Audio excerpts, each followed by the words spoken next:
Basketball is on. And, of course, Wimbledon, around the corner. Yes, it's a sport we all like, tennis. So much happening there. Both stories on the court and off the court. John McEnroe in the news. What's happening on equal payment, rights to payment, equal payment between men and women when it comes to some of these sports? The issue has popped up again. Requirements for frequent specimens and samples for testing. Serena Williams is protesting. How many times should she be tested after childbirth? Like she's being targeted. She doesn't like that. World Cup round of 16 is around the corner. Tomorrow we resume. Some teams played. It has come out to show deliberately in order to avoid en route going to the final, meeting some of the big teams that have already qualified for the round of 16. Who are these teams? One of the culprits played yesterday. We'll find out in the course of this program. And of course, the talking point will be the whole scandal in African sports. The whole bribery thing, corruption. What really cost us the World Cup that 5 African teams couldn't get past the group stages? We'll be talking about that, and I would like you to make so much contribution based on facts that you have. Do not presume, do not assume, do not accuse, but lay facts as bare as they are when we get to that segment in the course of this program. Is it that we can only win at home here, win within our leagues and win within Africa, but when we go to the international stage, we don't know how to play politics in football at the international stage? Are other people getting it better than us? Or is it poor preparation? Or is it the incessant hiring and firing of coaches not allowing continuity? Could that be part of the problem we're having here? We're going to discuss that on the program this night. So do stay with us on the stadium. I'll take a short break. When I return, we hit straight into the stories of the day.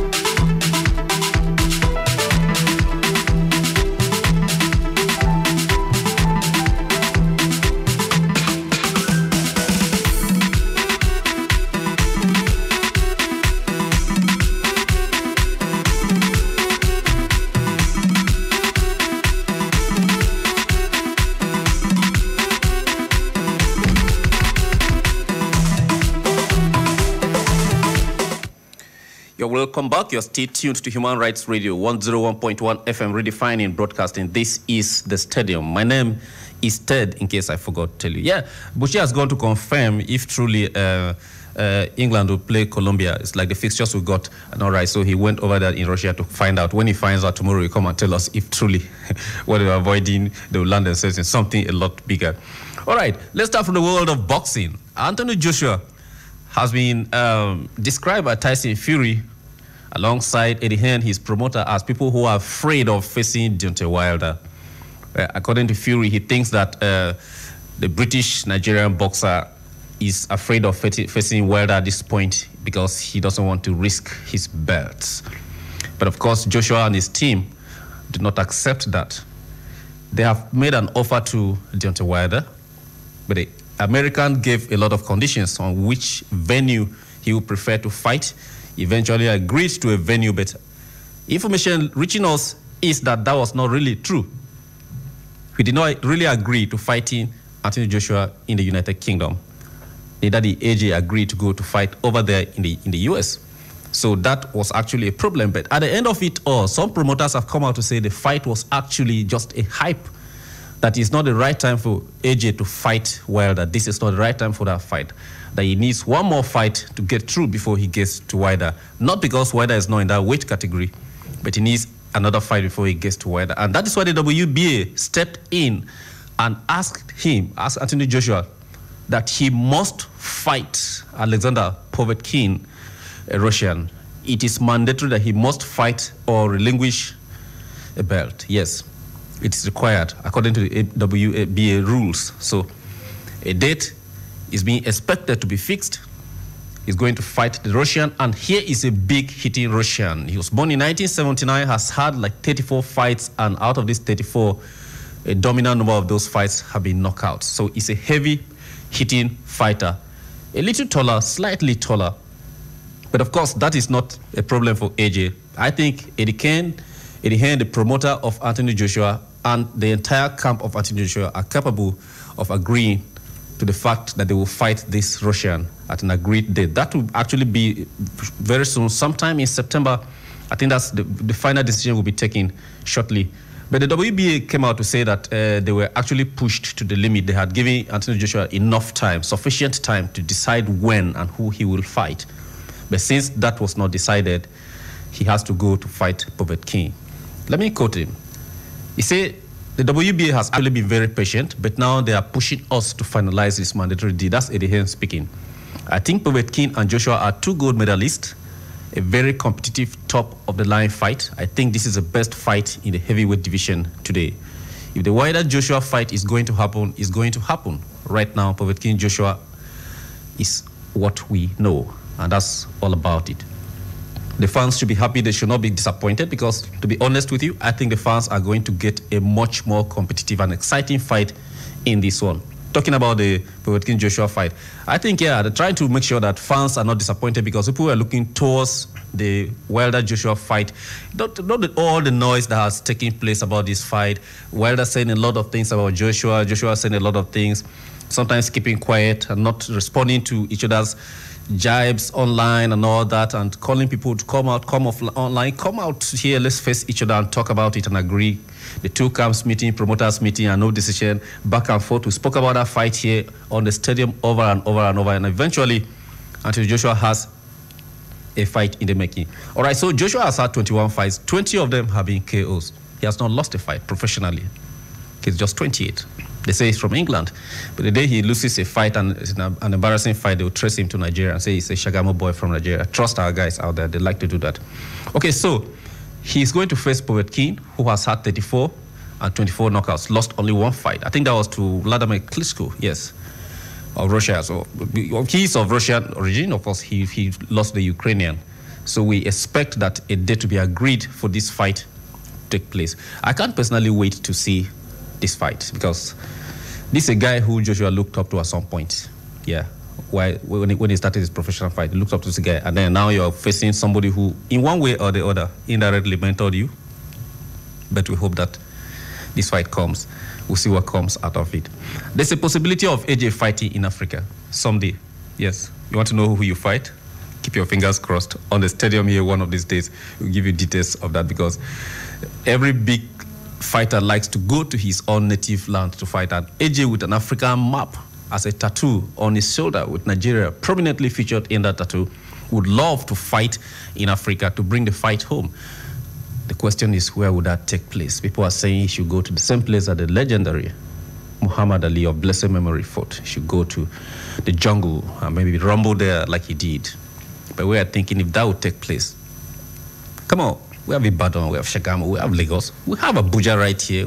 Of course, we have the stadium here, yes. Who says we can't stage a fight? Yes, we can. Why not? We will do if that is necessary, if that comes up. That's it for boxing anyway. Of course, we wish AJ all the best as he prepares for the fight with Povetkin. We hope he keeps all his belts. We're hoping that he'll be the first man to have all the belts around his waist. And we wish him the best as he prepares for this fight as well. All right, our players, the Tigers. Basketball here in Nigeria, of course, the preparation for the FIBA 2019 World Cup is underway. All our players are in Lagos. They've been training. And, of course, Coach Alex Nwora, the head coach, has released a very, very powerful team, a mix-up of new faces, captained by our legendary captain, very big captain there, Ike Diogo. He's leading the team made up of Omera Kate Sado. He's from Norway. Braxton Ogbuzijai is from USA. And Nwora Jordan, the son of the coach, is from USA as well. The first time we're going to have a coach and his son in the same team. Yes, they are good players, of course. Agada Caleb Apochi is from Spain. Of course, Augustine is from Dominican Republic. Of course, we have Tosin Idowu from Greece and Moses Kingsley from Belgium. These are guys who are going to make their debut for Nigeria. We have other players. Uzo Benjamin is from Mexico.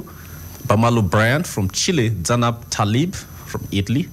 We have Emenago Obina from France. This is a very powerful team. And tonight, of course, as we speak, the game should be getting set to be underway, facing Uganda in the series of matches for the qualification for FIBA 2019. So we wish the Tigers, the very best as they prepare for the competition. We have lost our place in Africa and think at a world stage generally, not in Africa, we need to reclaim it.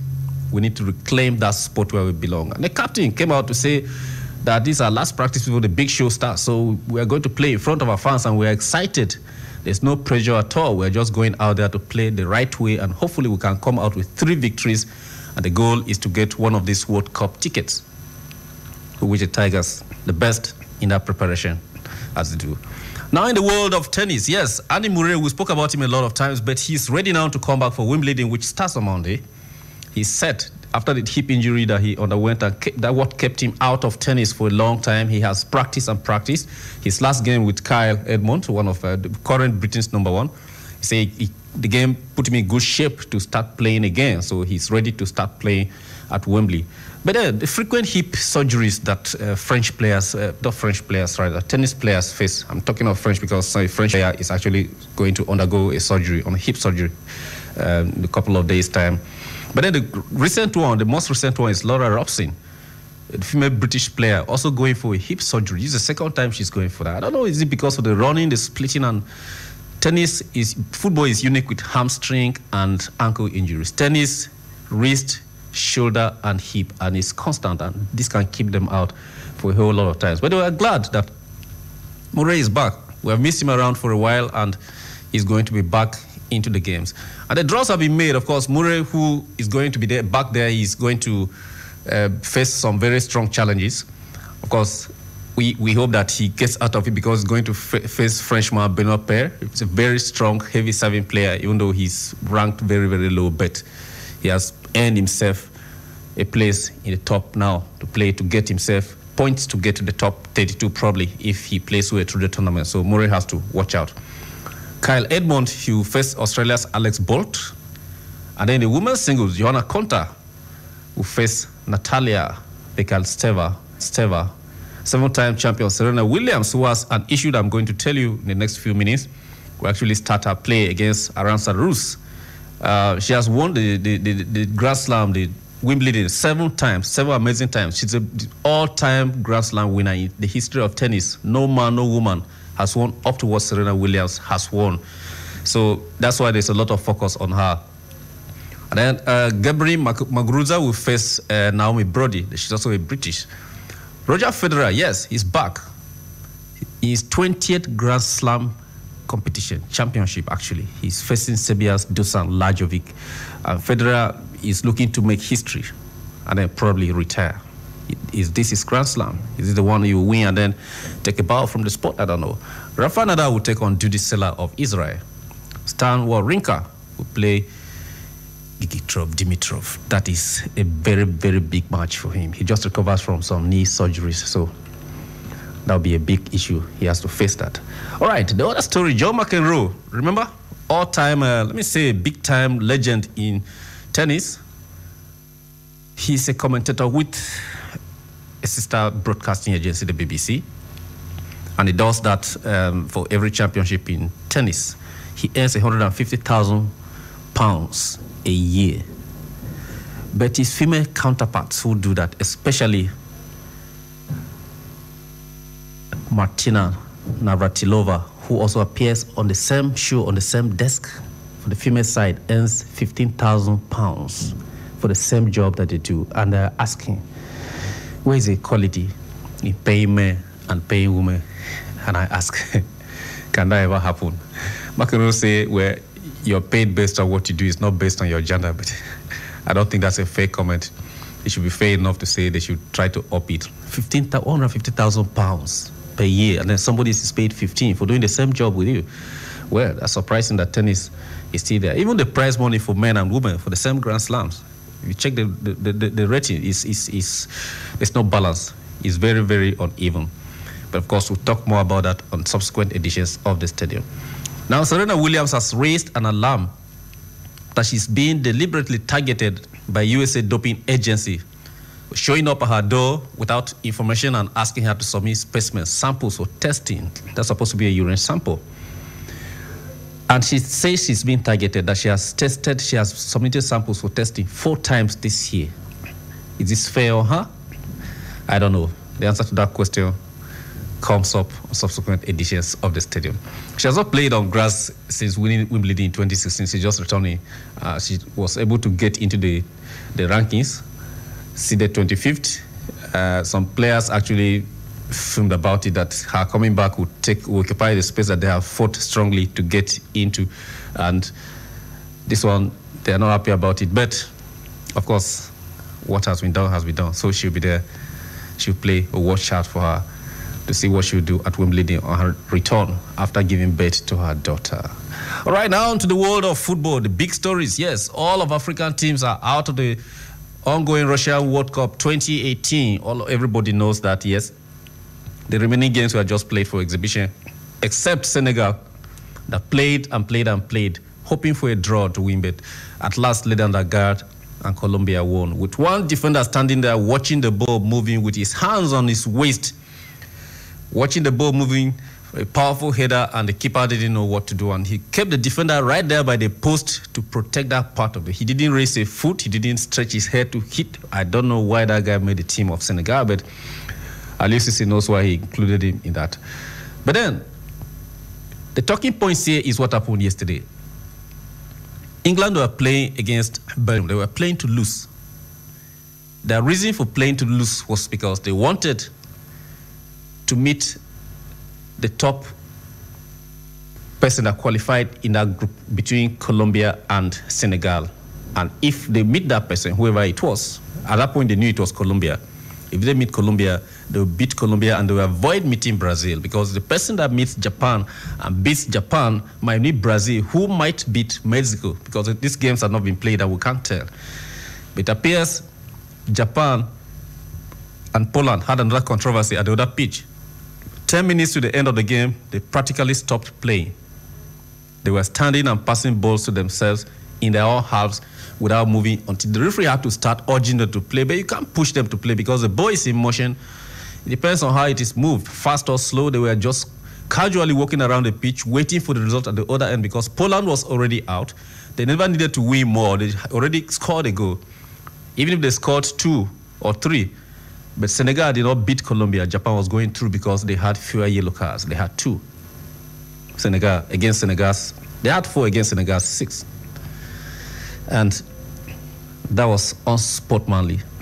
Where's the fair play when you say Japan won on fair play because they had fewer yellow cards? But they decided a conspiracy of slow play to make sure Senegal did not make it if Colombia won. And they knew. The coach came out to say he's ashamed to have asked his players to play that way, but he needed that result, and that is exactly what he did. He got that result. It's funny anyway how football can turn. All right, so tomorrow's fixtures, we have France against Argentina. That means if we won, we would have been facing France tomorrow, but I'm very sure that Super Eagles would have defeated France. Yes, I'm sure. The game comes up by 3 p.m. Uruguay against Portugal. That's a tough game to watch out. Luis Suarez, Cristiano Ronaldo, big players there. 7 p.m. On Sunday, you have Spain against host country Russia, whom people are tipping out to win the World Cup. That comes up by 3 p.m. And Croatia versus Denmark. This is another big game by 7 p.m. Brazil versus Mexico on Monday, 3 p.m. That's another big game. People think Brazil will win, but Mexico, don't overrate them. Belgium, Japan, the fast running guys who played that conspiracy yesterday. They don't get tired anyway. So if you're playing them, you have to play your game from the beginning to the end. That game comes up by 7 p.m. And on Tuesday, Sweden will host Switzerland by 3 p.m. And Colombia, I hope they surprise England so that we can rest. That game comes up by 7 p.m. But then my question is, why did African teams exit the tournament so early? I suspect that the corruption back home in African football has had a hand in this. We know how to fix matches around here. Yes, I boldly say it. We have evidences. Of course, a journalist in Ghana recently unmarked a long-time investigation that he did, revealed a lot. His name is Anas. Something that he discovered the Ghana FA chairman were involved in some corruption issues. A Kenyan referee that was supposed to be at the World Cup had to be pulled out in the last minute, having been discovered to be asking for kickbacks in order to favor a particular team. That is a part of it. Don't forget that we have had issues in the past where from the top, from Sepp Blatter himself to Michel Platini to Jerome Valcke, to Chong, the former vice president of FIFA, to our own Emos Adamu here, all got involved in some things that were not acceptable by FIFA, and they had to serve bans. Some of them are still banned from anything that has to do with sports. So if it got to the height As a Blatter, there's football supremo himself, Amiche Platini, one of the biggest football gods in Europe, got involved. Then what are we talking about? Well, you don't think it can happen here? It's possible. Maybe we know how to do it around here, but at the world stage, we are yet to understand the tricks. I'm looking at another reason. One is a scandal. Second one is lack of continuity from age grades. Where are young players that have been playing the under-17s, under-23s? Where have they been? General has tried to bring in a new team, relatively a team we hardly know, players that we hardly knew as a team, but they have come in now as a team. At least for the first time, we're seeing that after a long while, since the days of Clemens Westerhoff, we're seeing a fresh team. And that is good, I must comment that. So we probably hope to have that continuity so that we can have younger players stay longer in the team. Like what? And then, of course, allow the coaches, I think so. Coaches stay and understand the pattern and the team. Not every administration that comes in brings in a new coach. For instance, Carlos Queiroz of Iran has been there. He's 65 years old. His age doesn't matter. He has been there with Iran for a long time, brought them out of where they were, obscure country, to back to football. As we could see what Iran played, even though they have not made it, but at least 7 years in charge has shown some result. The surprising one is Oscar Tabarez of Uruguay. You know how long? He's 71 years old and has been in charge of the country for 12 years now, in charge of that football. That means some of those players started playing their professional football when he was already a coach and was already coaching the national team. He stepped aside briefly after a while, but decided to come back to correct the ills that he saw in there. And because he got a free hand from the FA, you see where Uruguay is now. They are positioned where the likes of Suarez and the rest of that group, he actually practically brought them into the team. And they understand him. If he stands up, you see the old man that has a walking stick by the side of the pitch. If he stands up without saying a word, they know what he means. That is continuity. Can we ever get to that level? Diego Forlan, Edison Cavani, all those players are players, and those are dangerous players that, you know, if you see them on the pitch, you know what you're expecting. Where did you get it wrong here in Nigeria? Can we ever correct it? I'm not condemning anybody. I'm just pointing out what I think a lot of things have gone wrong. From Westerhoff to now, I can't call the coaches we have. I know we've had Westerhoff, we had Bora Milutinovic, we had Amadou Kemi, Onigbinde Kemi, the high chief himself, Las Lagaba Kemi. At some point, of course, we have the big man himself, Christian Chukwu, the late Amadou Kemi, Siasia Kemi, the big boss Keshi of blessed memory Kemi, the Pep Guardiola of Africa, so they will say Kemi, and now General, a lot of changes, and, well, I have spoken enough. It's your turn to talk. I don't want to say things I shouldn't say. This is still the Stadium on Human Rights Radio, 101.1 FM, redefining broadcasting. I'm wondering, where did African football get it wrong at this tournament, and how can we correct this? What should we do to be better at Qatar 2022? Or are we still going there just to add numbers to the 32 teams or the 48 that the Infantino's administration is proposing for the next World Cup? I think we should be better. 081-8999-1011 is the number to call, and you are live onto the stadium to be a part of this conversation. I'm just ranting, I'm just saying things as I think they should be. If things are not done right and we don't talk about them, then we're not helping the country, we're not helping ourselves. Hello, good evening. Yes, welcome to the stadium. Yeah, thank you. Good evening once again. Yes, what's your name and where you're calling from, sir? My name is Mohammed. I'm calling from Abuja, from Port precisely. Okay, Mohammed, welcome. Make your contribution. You have just said it all. Corruption. That is all. Yes. So I don't think we are getting there with this corruption of a life. Thank you. All right, thank you, Mohammed. 081-8999-1011. Where did we get it wrong? How can we correct it? Where do we go from here without football? Are we still going to be escorts at Qatar 2022 if we qualify? The Nations Cup is around the corner. Cameroon 2019. Preparations will start. The next matches will come up in the month of September, and we need to start putting the house in order. Of course, I know in some quarters, some people will say they should disband the coach and his crew. Of course, the hard work Coach Salisu has done back home here to put a home team together. You can find a lot of good players in that team to add up to the foreign players that we have, who will be resuming training with their clubs and all that. And I think with that, we can actually fight to have a place in Cameroon, not just to participate in the Nations Cup come next year, but we could actually lay a claim and say we're the Super Eagles of Nigeria. Countries like South Africa and the rest of them will not come to defeat us in the qualifiers or friendlies on our own land, or Congo drawing with us here and we're celebrating that it was a good result. No, it's never a good result. Football is a sport, here, it's a game, but the essence of having you score a goal is to win, and having you not concede is not to be defeated. So a draw is never good enough. We have to learn, have to have the winning mentality, not mentality of going to draw and escort other people. Hello, good evening. Hello, good evening. Yes, welcome to the stadium. Yeah, welcome. Because our Nigerian football are not yet ready to play anything. We can only escort them because we don't have any good coach to coach them. So I'm sorry for them. All right. Thank you very much.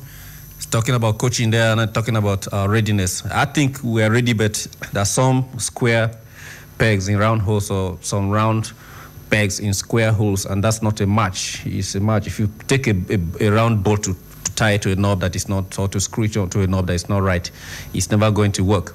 We need to find a solution to our problems in sports in this country, and let's stop pretending that things are right. Things are not right. We'll take a very short break to remind our Muslim brothers and sisters that it's time to call for prayer. And when I come back from this break, I'll still open the phone lines for you to have your say, make your contribution on this sensitive issue. Stay with us. We'll be right back. Allahu Akbar, Allah.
You're stay tuned to Human Rights Radio 101.1 FM, redefining broadcasting. This is the stadium. My name is Ted. Today is Friday, the 29th day of June, 2018. On the program, we are talking about sports, African sports, especially we're talking about the World Cup and the fallout of African teams. What happened? What went wrong? Why are we not getting it right? Every World Cup we go, we struggle to make it past the group stages because Nigeria has done that. Senegal did it one time ago, and which other country has done that? I'm trying to remember. But of course, it's not being funny. That's not a record to be proud of. Nigeria, especially with the array of stars we have had over the decades, we should by now have been talking of at least being runners-up, if at all, bronze winners. Back home here in Africa, yes, of course, it's Champions League. We know how to pull things. You win all your home games. You lose all your away games. Go different sometimes counts. Sometimes the visiting team is smart enough to work things out. They can even get a result in your house and do all that. Sometimes people say it's finances. They won back-to-back when the administration under Felix Anyasi was very, very good and the governor that was committed to it. Other than that, it's been very tricky for Nigerian teams to even do anything meaningful at the continent. The last campaign, we had all our teams drop out surprisingly in less than how many rounds and all that. So we're looking at that, and then Nigeria here as well. The whole thing. Funny enough, we didn't even have any Nigerian referee at the World Cup.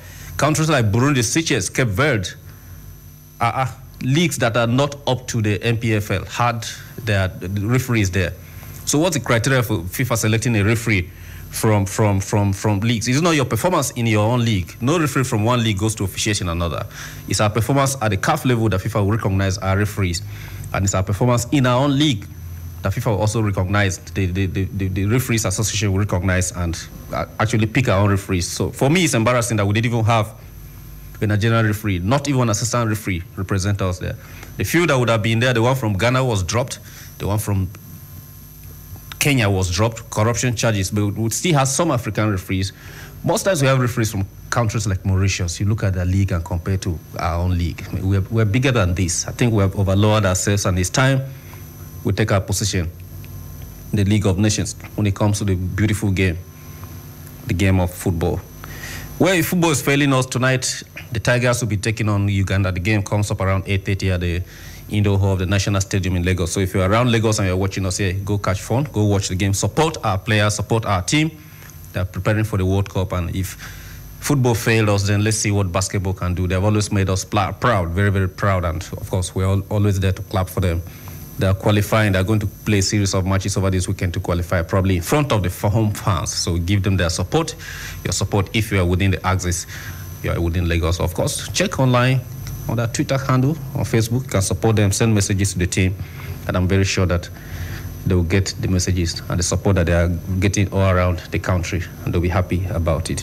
Thank you very much for being a part of the stadium. This discussion will continue tomorrow on a more extensive note when the entire crew is in the studio. I just lifted the lead on the whole thing. It's a massive conversation that will go on for a while until we get it right. We will not stop talking.